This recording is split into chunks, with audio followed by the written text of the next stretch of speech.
अस्सलामुअलैकुम, programmer Cheema here. C plus plus programming series मुकम्मल हो गई और ये आखिरी वीडियो है C plus plus programming series की। अगर आप यहाँ तक पहुँच गए हैं सारी की सारी सी प्लस प्लस प्रोग्रामिंग के ट्यूटोरियल्स देखकर और उनकी प्रैक्टिस करके डेली बेसिस पर या रेगुलर बेसिस पर या वीकली बेसिस जिस भी पेस में आपने वो सारे ट्यूटोरियल्स किए और आपने उन सब ट्यूटोरियल्स की अच्छे से प्रैक्टिस की, उनको समझा, तो बहुत बहुत मुबारक हो और कंग्रेचुलेशंस आप सबको जो इस स्टेज तक पहुंचे। और ये मेरी तरफ से आपको बैज ऑफ ऑनर कि आप अब एक सी प्लस प्लस प्रोग्रामर बन चुके हैं। मेरी नज़र में अब आप certified C plus plus programmer हैं या जो भी आप कहना चाहें। मैं बहुत खुश हूँ कि आप इस स्टेज तक पहुंचे। बहुत कम लोग इस स्टेज तक पहुंचेंगे, इस वीडियो तक असल मायने में पहुंचेंगे। असल जो है ना फॉर्म, जो ट्रू जो मीनिंग है, ट्रू जो सेंस है, उस सेंस में बहुत कम लोग इस वीडियो को देखेंगे कि उन्होंने एक्चुअली असल में सी प्लस प्लस सीखी। क्योंकि ये सी प्लस प्लस की बहुत लंबी सीरीज थी। हो सकता है कुछ लोगों ने सिर्फ वीडियोस देखी हो, प्रैक्टिस ना की हो, उनको सही तरीके से ना जो कॉन्सेप्ट मैंने सारे C plus plus programming series में बताए हैं उन सबको जहन में ना डाला हो और उन सबको कीबोर्ड पर टाइप ना किया हो, तो ऐसे लोग होंगे। लेकिन अगर आपने वाकई प्रैक्टिस की, आपने वाकई ईमानदारी के साथ ऑनेस्टली और सिंसेरली सी प्लस प्लस यहाँ तक सीखी, तो आप कामयाब हैं। और उसके बाद ये कि आप एक कम्पिटेंट इंसान है और आप में सीखने की अच्छी सलाहियत है और ये आपने अभी प्रोग्रामिंग की भी स्किल हासिल कर ली, आपको अब प्रोग्रामिंग आती है। मैं इस बात की गवाही देता हूँ कि आपको आती है प्रोग्रामिंग। आपका लर्निंग माइंडसेट है जैसा कि मैंने बताया, और ये कि आपके पास वो कैपेबिलिटी है कि आप अपना खुद का स्कोप बना सकें। वो कहते हैं ना कि फील्ड का स्कोप अच्छा है बुरा है, नहीं, आपका स्कोप असल चीज होती है, बंदे का अपना स्कोप, और आप अपना खुद का स्कोप बना सकते हैं। अगर पूरे पाकिस्तान में भी किसी को सी प्लस प्लस प्रोग्रामर नहीं चाहिए तो इट्स ओके, आप अपना खुद का स्कोप बना सकते हैं। आप खुद अपनी जो है ना सलाहियत दिखा सकते हैं लोगों को और लोगों को अट्रैक्ट कर सकते हैं अपनी तरफ। आप वाकई पैशनेट हैं प्रोग्रामिंग और टेक के मुतालिक, तो दैट्स गुड। आपने सी प्लस प्लस प्रोग्रामिंग तो सीख ली, आपने उसके कम से कम बेसिक सीख लिए सारे के सारे, आपने सारी ऑब्जेक्ट ओरिएंटेड प्रोग्रामिंग सीख ली। लेकिन अब आगे क्या है सीखने को? जी हाँ, आगे सीखने को बहुत कुछ है। ये तो सिर्फ शुरुआत है। सबसे जो पहली चीज़ है, जो बहुत आम चीज़ है, वो है अपनी लॉजिक को बेहतर करना और उसको समझना। और आप उसको आराम से बेहतर कर सकते हैं सिंपल गेम्स बनाकर, जैसे कि टिक टैक टू, टावर ऑफ हैनोए, हैंगमैन। ठीक है, उसके बाद आप डेटा स्ट्रक्चर्स को सीख सकते हैं जो कि इंतहाई ज़बरदस्त चीज़ है और ज़रूरी चीज़ है। और डेटा स्ट्रक्चर्स के बगैर तो मेरे ख्याल से जॉब प्रोग्रामर्स को मिलती ही नहीं है। तो डेटा स्ट्रक्चर्स में आता है लिंक लिस्ट, बाइनरी ट्रीज, इसी तरह एल्गोरिथम्स हैं। और एल्गोरिथम्स तो मतलब ये तो हर प्रोग्रामर को आने चाहिए।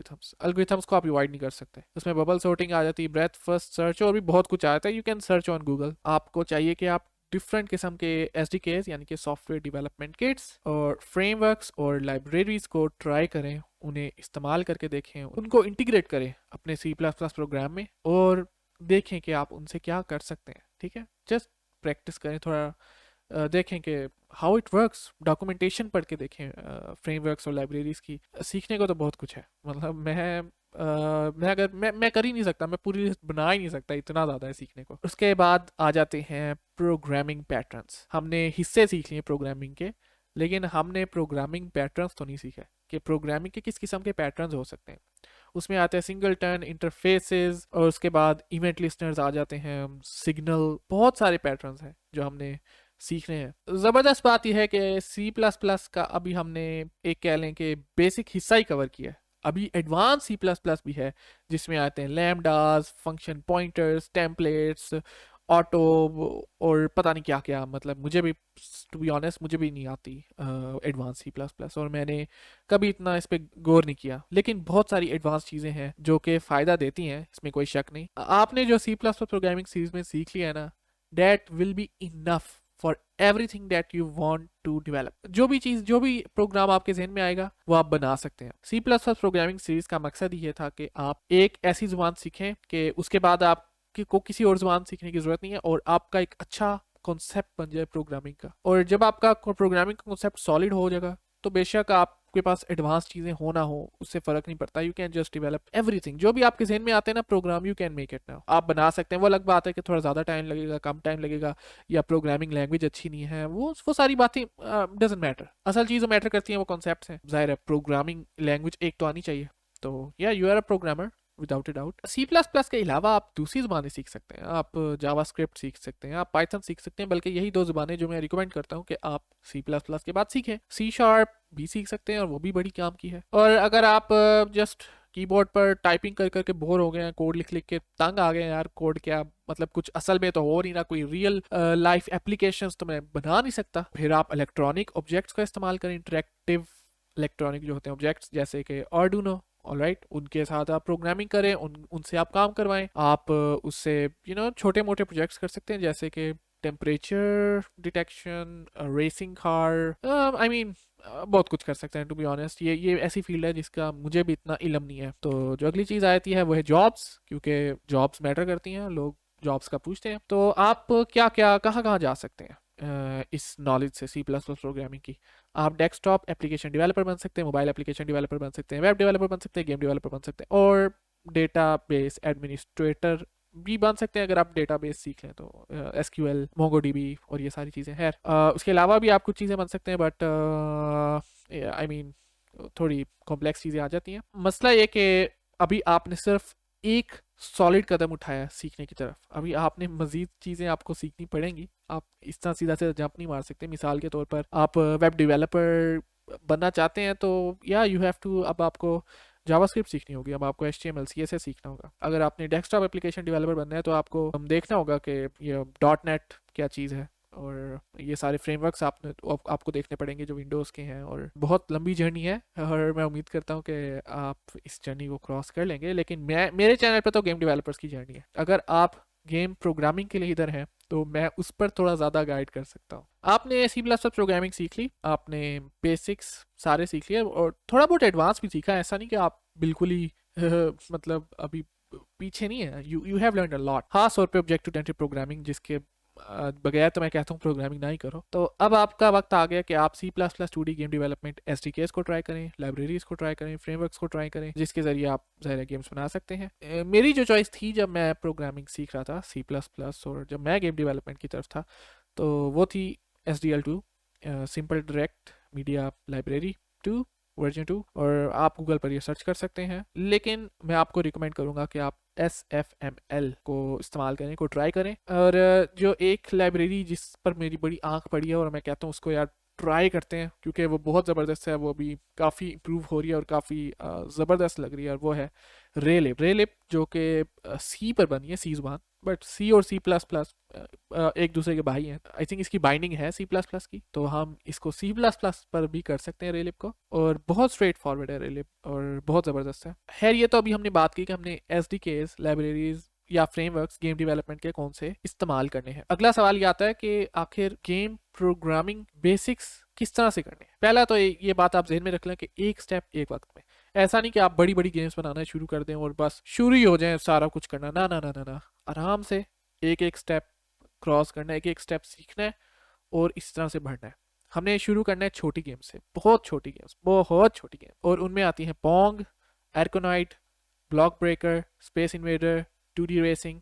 ये कुछ गेम्स हैं जो बहुत छोटी हैं। अगर आप इनको बना लेंगे, अगर आप इनकी गेम प्रोग्रामिंग कर लेंगे तो आपको बहुत कुछ आ जाएगा, बहुत कुछ आपको सीखने को मिलेगा। और यहाँ हम गेम इंजन का ज़रा भी जिक्र नहीं करें, मैं पहले ही बता दूं, सारा कुछ कोडिंग होगी, प्योर कोडिंग। उसके अलावा ये कि आपने फिर प्रोसीड करना है कॉम्प्लेक्स गेम्स की तरफ, जो थोड़ी बहुत कॉम्प्लेक्स हैं, बहुत ज़्यादा कॉम्प्लेक्स नहीं, थोड़ी बहुत कॉम्प्लेक्स, जैसे कि टेट्रिस, पैकमैन, बेसिक प्लेटफॉर्मर मतलब कि वो मैरियो है ना, जैसे उस तरह की गेम्स। आई एम श्योर कि आप लोगों को मैरियो का पता होगा, नहीं पता तो आप गूगल पे सर्च कर लें, जैसे कि मैं पहले बता चुका हूँ। लेकिन मैं इस पॉइंट पर बहुत जोर देना चाहता हूँ, हमने बहुत हाई लेवल फ्रेमवर्क्स की तरफ नहीं जाना, हमने गेम इंजन्स को हाथ नहीं लगाना, अभी नहीं लगाना, बाद में लगाएंगे। लेकिन अभी हमने सिर्फ गेम प्रोग्रामिंग की तरफ से फोकस करना है। हमने असल में इन डेप्थ सीखना है कि गेम प्रोग्रामिंग आखिर होती कैसे, कैसे लूप्स चलते हैं बीच में, कैसे गेम का करैक्टर चलता है, किस तरह से इंटरेक्शन होती है, कि कोलिजन क्या होती है, and so on so fourth. अगर हम गेम इंजन की तरफ अभी जहाँ छलांग मार दें, फर्ज करें, तो जो सीखने की जो असल जो चीज़ है ना, जो कोर चीज़ सीखने के लिए है, वो आप नहीं सीखेंगे, और कोर ही तो असल चीज़ है जो हमने सीखनी है। गेम प्रोग्रामिंग का जो असल जो एसेंस है ना, वो हमने सीखनी है। और इसीलिए ये बहुत ज़रूरी है कि आप मिडल लेवल फ्रेमवर्क्स, जो बहुत लो लेवल भी ना हो, उन फ्रेमवर्क्स को इस्तेमाल करके हम गेम्स बनाएं, वो भी 2D नॉट 3D, क्योंकि 3D क्या है, 2D और 3D में ये फ़र्क है कि like one more dimension added to 2D is 3D, that's how it is. तो अगर आप 2D में गेम प्रोग्रामिंग सीख लेंगे तो 3D भी आपको आसान लगेगी। टू बी ऑनेस्ट 2D यार, गेम प्रोग्रामिंग के basics is important, you just learn them, और उसके बाद बेशक आप गेम इंजन यूज़ करें, it will be very easy. मसला ये होता है कि जब हम यूनिटी या अनरियल या किसी भी गेम इंजन की तरफ पढ़ते हैं तो हम बहुत सी टूल स्पेसिफिक चीज़ें सीखते हैं, मतलब वो इंजन से सिर्फ ताल्लुक़ रखने वाली चीज़ों को सीख लेते हैं और हम जनरली चीज़ों को नहीं सीखते। इसका नुकसान क्या है, ये बहुत ज़रूरी सवाल है। इसका नुकसान ये है कि मिसाल के तौर पे यूनिटी जो है कभी भी अपने इंजन को ख़त्म कर दे तो आपकी तो सारी स्किल ज़ाया हो गई, आपकी स्किल तो बेकार हो गई। हमें पता है कि टेक बहुत जल्दी तेज़ी के साथ बदलती है और नए नए गेम इंजन आते रहते हैं। अभी अनरियल इंजन 5 ने भी आ जाना है, तो फिर यूनिटी का क्या होगा, क्या पता लोग उसे छोड़ दें। और उसके साथ साथ ये कि गोडॉट एक और गेम इंजन है, अगर आप यूनिटी सीख लेंगे तो क्या गोडॉट भी आप सीखने बैठ जाएंगे, फिर आप अनरियल भी सीखने बैठ जाएंगे, फिर एक नया गेम इंजन आएगा उसको भी सीखने बैठ जाएंगे। इस तरह नहीं चलता। आपको बेसिक सीखने हैं, आपने कोर चीज़ सीखनी है, आपने एसेंस असल जो चीज़ है गेम प्रोग्रामिंग की वो सीखनी है, ताकि हर गेम इंजन आपको आसान लगे, आपको ज़्यादा मेहनत ना करनी पड़ी हर गेम इंजन को सीखने के लिए। That is the point. इसलिए हमने कोडिंग पहले सीखनी है, गेम प्रोग्रामिंग हमने सीखनी है। हमने सिर्फ ये देखना है कि आखिर गेम के पीछे जो पूरा का पूरा कॉन्सेप्ट और पूरा पूरा मेथड है वो कैसे होता है, हमने उसको देखना है, बजाय कि हम गेम इंजन जो है उसमें काम करना शुरू करते हैं। आपको पता है कि गेम इंजन बहुत सारी चीज़ें आसान कर देता है, बहुत सारी चीज़ों को पीछे पीछे कर रहा होता है और हमें नहीं पता चलती। और जब हम गेम प्रोग्रामिंग करेंगे तो हमें वो सारी चीज़ों का इल्म होगा, काफ़ी ज़्यादा चीज़ों का इल्म होगा, अगर सारी चीज़ों का नहीं होगा इल्म तो ठीक है, और वो चीज़ मैटर करती है। तो यार ये बहुत ज़रूरी चीज़ है। उसके बाद ये कि मैंने जैसे कि पहले बताया कि बहुत लो लेवल भी नहीं जाना, या फिर हमने 3D ग्राफिक्स लाइब्रेरी जैसे कि OpenGL है उसको आपने इस्तेमाल नहीं करना, ठीक है। वो फिर वो फिर कुछ ज़्यादा ही ना डाउन हो जाता है, बहुत ही ज़्यादा लो लेवल हो जाता है, और फिर बंदा ज़्यादा स्ट्रगल करता है सीखने में कि वो फिर एक एक चीज़ को बहुत बारीकी से देखना होता है और समझना होता है, वो बहुत ज़्यादा हो जाता है। आई मीन मैं पर्सनली सोचता हूँ कि बहुत लो लेवल भी नहीं जाना, बहुत हाई लेवल भी नहीं जाना, हमने दरमियान में रहना है। एक दरमियान की एक लेयर है, दरमियान की उस दरमियान की लेयर में हमने चीज़ों को सीखना है, और दरमियान से फिर अगर आप नीचे जाना चाहो यानी कि लो लेवल जाना चाहो तो वो भी जा सकते हो, अगर आपने हाई लेवल जाना चाहो तो वो भी आराम से चले जाओगे। आपने वो नॉलेज सीखनी है जो आपके काम आए और आप फ्लेक्सिबल भी रहो उसमें। आई होप कि मेरी बातों की सेंस बन रही होगी। जब हम गेम प्रोग्रामिंग की डीपर अंडरस्टैंडिंग रख लेंगे और लो लेवल चीज़ों को, बहुत जो लो लेवल चीज़ें उनको भी हम इवॉइड करेंगे, तो फिर ये जितना हमें मदद करती है ना गेम डेवलपमेंट में, आपकी सोच है, मुझे तो इसने बहुत मदद की है और लिटरली आपको भी ये बहुत मदद करेगी। तो जो मैंने सारी बातें की इसका मतलब ये कि हम 2D में फंसे रहेंगे और हम 2D से बाहर नहीं निकलेंगे, नहीं, हम 2D से निकलेंगे। लेकिन मेरी नज़र में और बहुत सारे प्रोग्रामर्स की नज़र में 2D गेम्स बेस्ट मेथड है गेम प्रोग्रामिंग स्टार्ट करने का, क्योंकि आपके पास एक कम डायमेंशन होती है जिसकी आप फिक्र करते हैं। मतलब 2D का मतलब यही ना कि आप सारा कुछ ऊपर से देख रहे हैं या सारा कुछ एक लेयर पर होता है, तस्वीरें आप लगाते हैं, उन तस्वीरों की मूवमेंट करते हैं, उनकी कोलिजन करते हैं, और 3D में सारा कुछ ज़ाहिर है 3D हो जाता है। तो एक डायमेंशन कम होने का जो फ़ायदा है ना वो बहुत ज़्यादा है, और आपको समझ आ जाएगी जब हम सीखने लगेंगे ना 2D गेम्स की। और 2D गेम्स जब हम सीख लेंगे तो 3D में जाना बहुत आसान है, कोई इतना रॉकेट साइंस नहीं है।